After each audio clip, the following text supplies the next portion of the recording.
ketiga, moral mencerminkan akhlak seorang muslim dalam berinteraksi dengan Allah, sesama manusia, dan lingkungan. Moral dalam Islam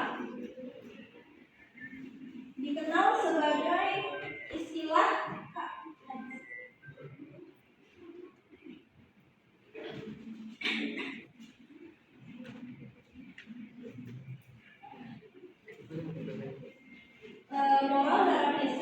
moral dalam Islam dikenal dengan istilah akhlak. Akhlak mencakup perilaku baik seperti jujur, amanah, adil, sabar, dan menghormati orang lain. Rasulullah SAW menjadi teladan utama dalam akhlak mulia. Sumber moral dalam Islam yaitu ada Al-Quran, petunjuk utama bagi umat Islam, kedua hadis, perkataan dan perbuatan Rasulullah SAW, dan yang ketiga ada ijma dan qiyas, sumber hukum yang membantu memahami nilai moral dalam konteks modern. Pentingnya moral dalam kehidupan Islam membentuk kepribadian yang berakhlak mulia, mencetak masyarakat yang harmonis, dan menjadi identitas dan ciri khas seorang muslim sejati. Dari saya kelompok 1, kelompok 2,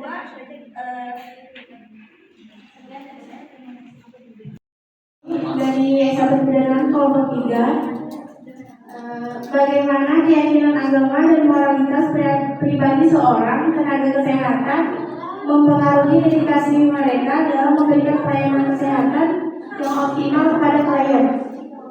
Seorang tenaga kesehatan dapat secara signifikan memengaruhi dedikasi mereka dalam memberikan pelayanan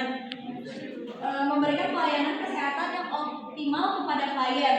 Ada beberapa contoh, yaitu panduan etika dan moral, rasa tujuan dan makna, terus ada empati dan penghargaan terhadap klien tersendiri. Saya perwakilan dari Prodi AES ingin bertanya. Tadi kan kalian ada membahas tentang amanah ya. Nah, sekarang kan kita hidup di era digital ya. Jadi pertanyaannya, bagaimana konsep amanah dapat diterapkan dalam kehidupan di era digital, terutama terkait privasi, data, dan informasi. Baik, itu saja. Digital terkait privasi berarti menjaga rahasia dan data pribadi orang lain dengan etika dan bertanggung jawab, seperti tidak menyebarkan informasi pribadi tersebut tanpa izin, tidak menyalahgunakan data dari seseorang yang beramanah untuk kita, terus bertanggung jawab atas informasi yang dibagikan. Untuk privasinya itu seperti apa misalnya? Pemberian data ya Pak, karena data itu kan pribadi, jadi otomatis kita harus pilih sendiri data yang diamanahkan untuk diri kita sendiri. Salah satu contohnya. Baik, terima kasih. Sebagai tiga pembedaan, saya dari kelompok 3. Bagaimana cara menempatkan nilai-nilai moral pada generasi muda di era Gen Z? Yaitu menjadi teladan. Itu contoh utama. Yang kedua, membangun komunikasi, seperti kembangkan diskusi terbuka atau sharing session gitu sama teman-teman. Terus menetapkan aturan dan batasan yang mengenai penggunaan perangkat digital, mendampingi dan mengawasi. Misalnya punya adik, jadi kita diawasi gitu media digitalnya, terutama pada usia muda.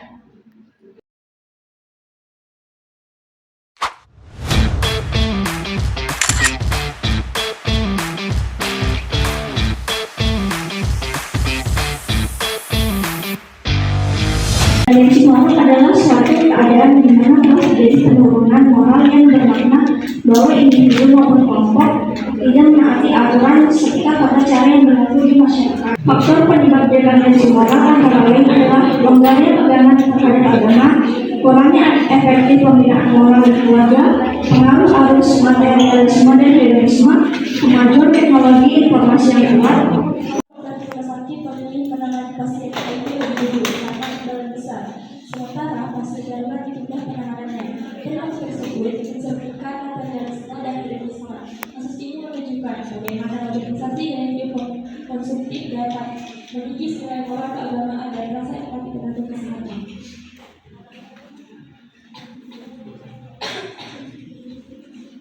Selanjutnya kesimpulan. Degradasi moral keagamaan dalam pelayanan kesehatan disebabkan oleh pengaruh politisasi yang diimbangi dengan pembinaan spiritual. Materialisme dan hedonisme melemahkan panggilan hati tenaga kesehatan untuk melayani dengan tulus dan adil. Sebaliknya, keyakinan agama dan moralitas pribadi yang kuat dapat menjadi benteng dalam menghadapi godaan dunia modern, sehingga profesionalitas dan dedikasi tetap terjaga. Yang kedua, saran lembaga kesehatan perlu membangun budaya kerja berbasis nilai moral dan keagamaan melalui pelatihan etika.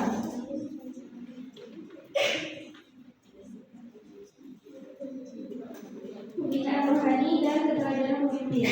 Tenaga kesehatan perlu memperkuat spiritualitas pribadi agar tidak mudah tergoda oleh materialisme dan hedonisme.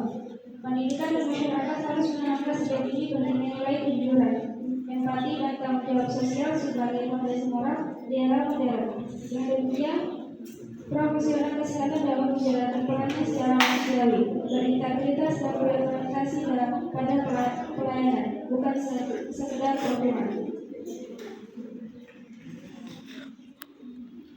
Kelompok 4, dalam perspektif etika Islam, bagaimana penurunan moral dapat mempengaruhi kualitas pelayanan medis, terutama ketika muncul konflik antara kepentingan pribadi dan keselamatan pasien?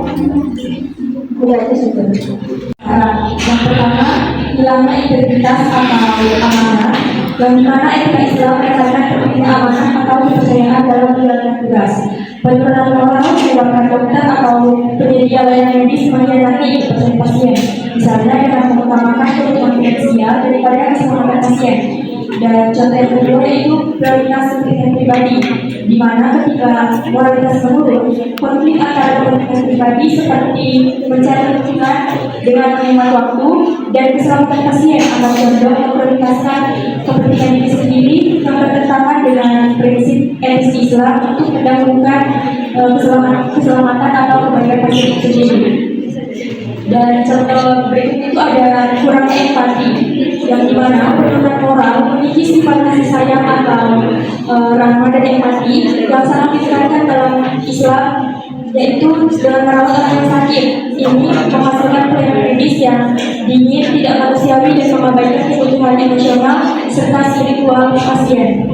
Dan yang terakhir ada ketidakadilan dalam pelayanan. Dalam etika Islam menuntut perlakuan adil kepada semua pasien.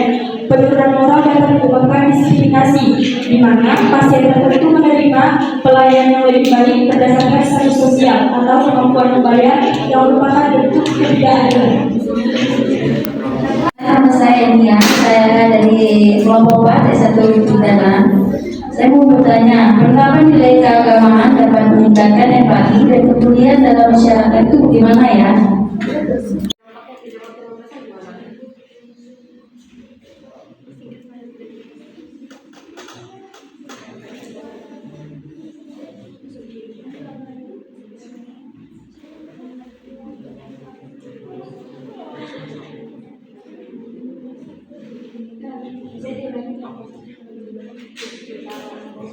Cara membentuk diri agar dampaknya tidak membesar dan tidak beraktivitas fatal untuk diri kita sendiri.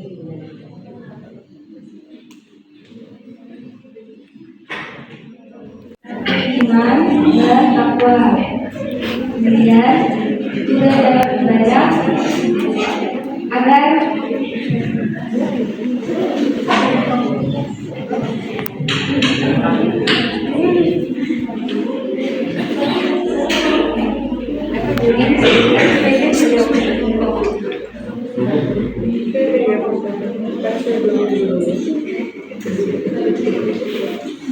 ya, sudah? Gimana? Mereka mungkin bisa menanggapi yang lainnya.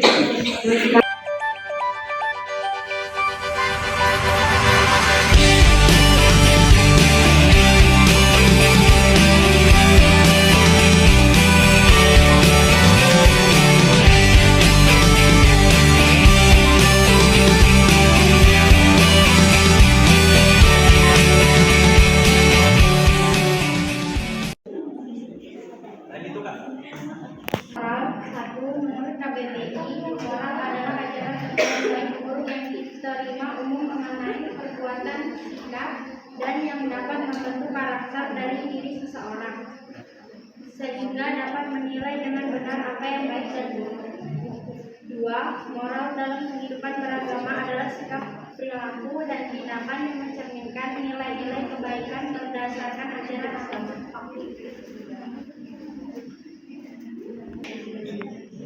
Tujuan moral dalam kehidupan beragama.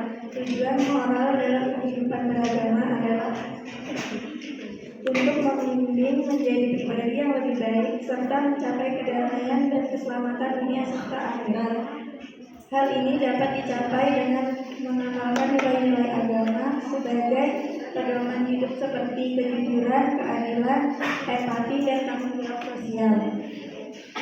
Tantangan penerapan moral di era modern. Yang pertama, penerapan moral di era modern menjadi semakin menantang karena pengaruh globalisasi membawa perubahan nilai yang kadang tidak sesuai dengan ajaran agama. Yang kedua, gaya hidup individualis dan tekanan. Gaya hidup individualis dan tekanan pergaulan juga membuat banyak orang mengutamakan kepentingan pribadi daripada nilai moral yang seharusnya saling tolong-menolong. Lalu ada implementasi moral dalam kehidupan beragama sebagai fondasi dalam bersikap dan bertutur kata. 2. Berinteraksi dengan sopan dan hormat kepada semua orang, terutama yang lebih tua. Yang ketiga, ikut serta dalam kegiatan sosial seperti gotong royong untuk membangun solidaritas antar sesama.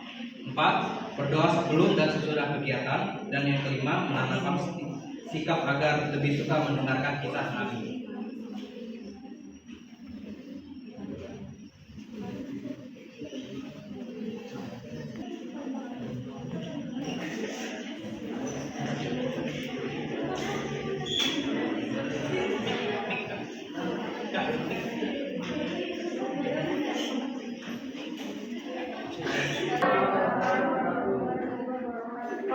Perkenalkan, nama saya Nurul Sari, saya biasa dipanggil Sari, saya dari kelompok 1, prodi S1 Kebidanan.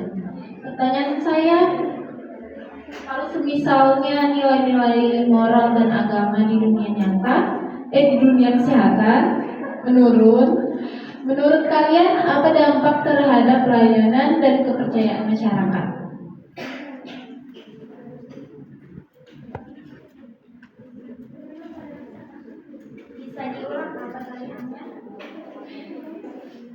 Apa dampak terhadap pelayanan dan kepercayaan masyarakat?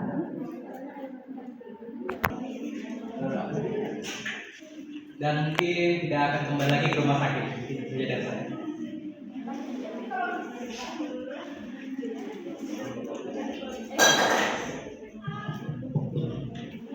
Ya, seperti turunnya kualitas pelayanan dari rumah sakit, terus meningkatnya kesalahan medis seperti error dan diskriminasi antar pelayan. Terima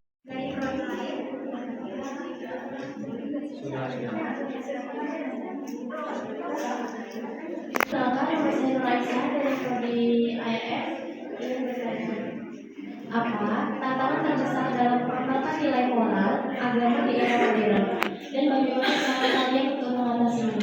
Itu saja pertanyaannya. Saya akan menjawab pertanyaannya. Tantangan terbesar dalam mengembangkan nilai moral agama di era modern adalah benturan antara nilai-nilai agama dengan arus modernisasi seperti kemajuan teknologi, media sosial, gaya hidup instan, serta pengaruh budaya global yang seringkali tidak sejalan dengan ajaran moral agama. Ada yang ingin bertanya?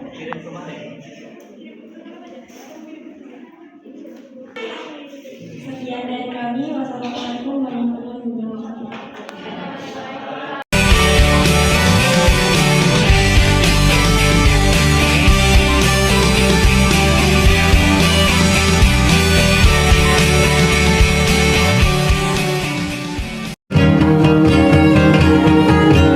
I've never known someone like you, tangled in love.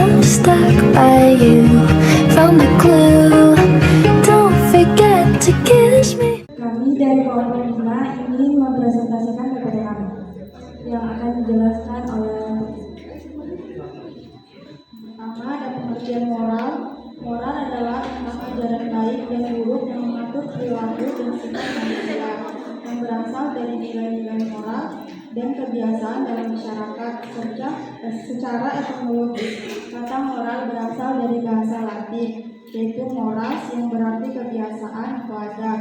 Moral juga merujuk pada budi pekerti, akhlak atau susila yang mendasari kemampuan individu untuk membedakan dan bertindak berdasarkan apa yang dianggap benar atau salah. Kemudian ada jenis-jenis moral.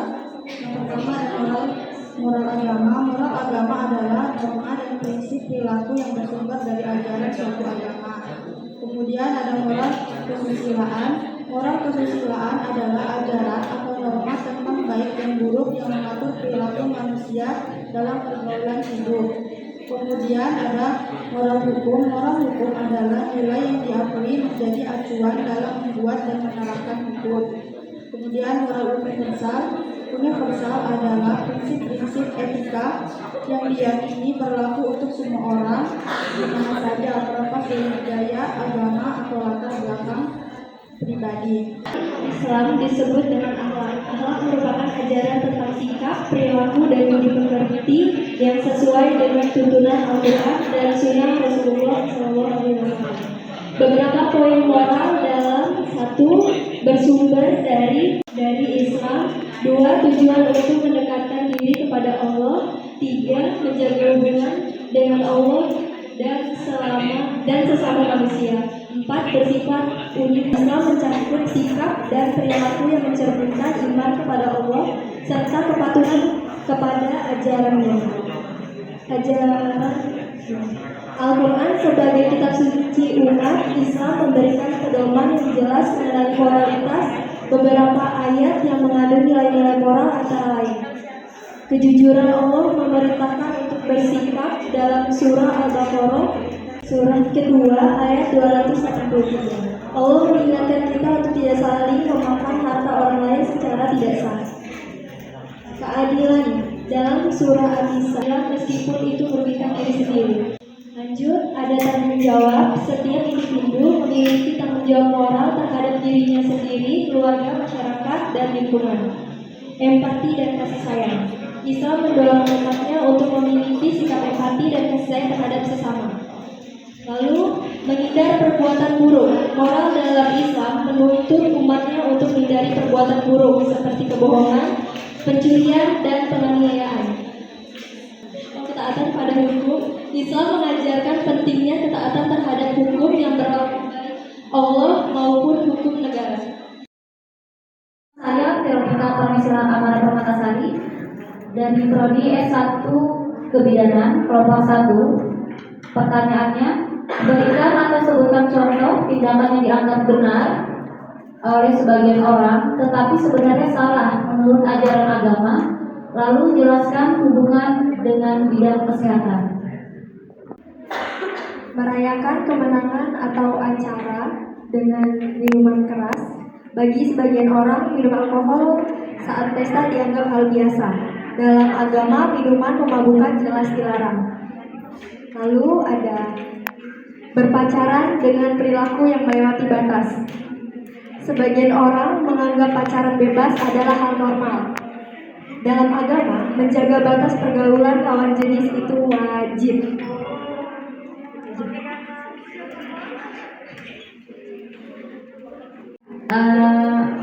Kayak dia hamil duluan nih, maaf. Terus dia minta digugurkan.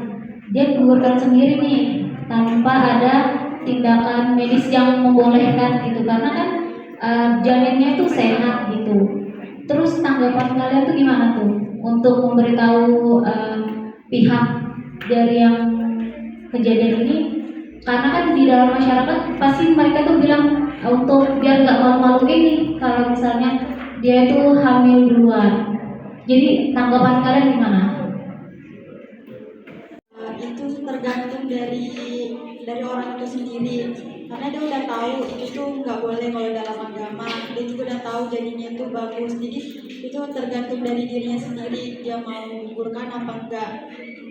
Orang itu harusnya punya kesadaran sendiri buat dirinya sendiri.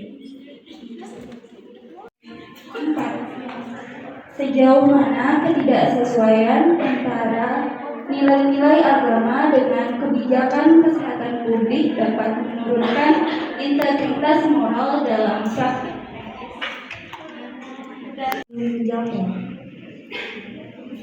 Ketidaksesuaian antara nilai-nilai agama dan kebijakan kesehatan publik dapat terjadi ketika aturan medis modern dianggap bertentangan dengan prinsip moral atau keyakinan religius masyarakat. Ketidaksesuaian ini dapat menurun integritas moral dalam praktik medis. Contohnya sekarang dalam masyarakat sekarang. Contohnya vaksinasi yang mengandung bahan tertentu. Sebagai masyarakat, sekian dari kami. Wassalamualaikum warahmatullahi wabarakatuh. Menjalin kolaborasi dengan pemerintah, guru, dan masyarakat. Dampak positif terhadap keagamaan. Masyarakat lebih sadar akan etika sopan santun dan tanggung jawab. Generasi muda memiliki fondasi moral yang kuat. Berkurangnya perilaku. Ada pertanyaan?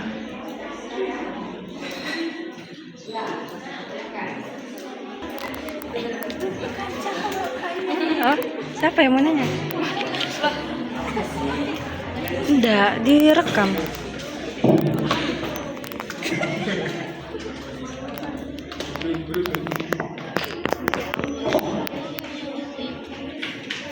Perkenalkan, saya Yunit Siti Kirani, Prodi S1 Kebidanan dari kelompok 1 yang bertanya, jika ada seorang perawat menolak merawat pasien karena perbedaan agama, apakah itu termasuk dekadensi moral keagamaan?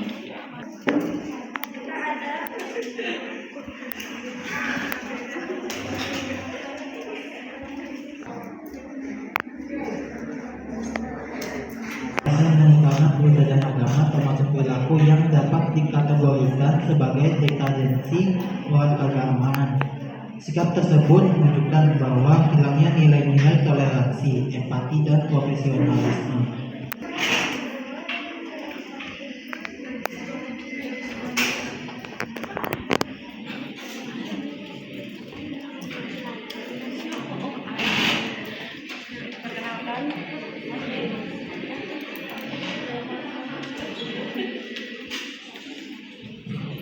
Perkenalkan, nama saya Rianti dari D3 Kebidanan kelompok 6. Pertanyaannya, apa dampaknya bagi masyarakat jika tokoh agama tidak menjalankan perannya secara baik dalam menghadapi dekadensi moral?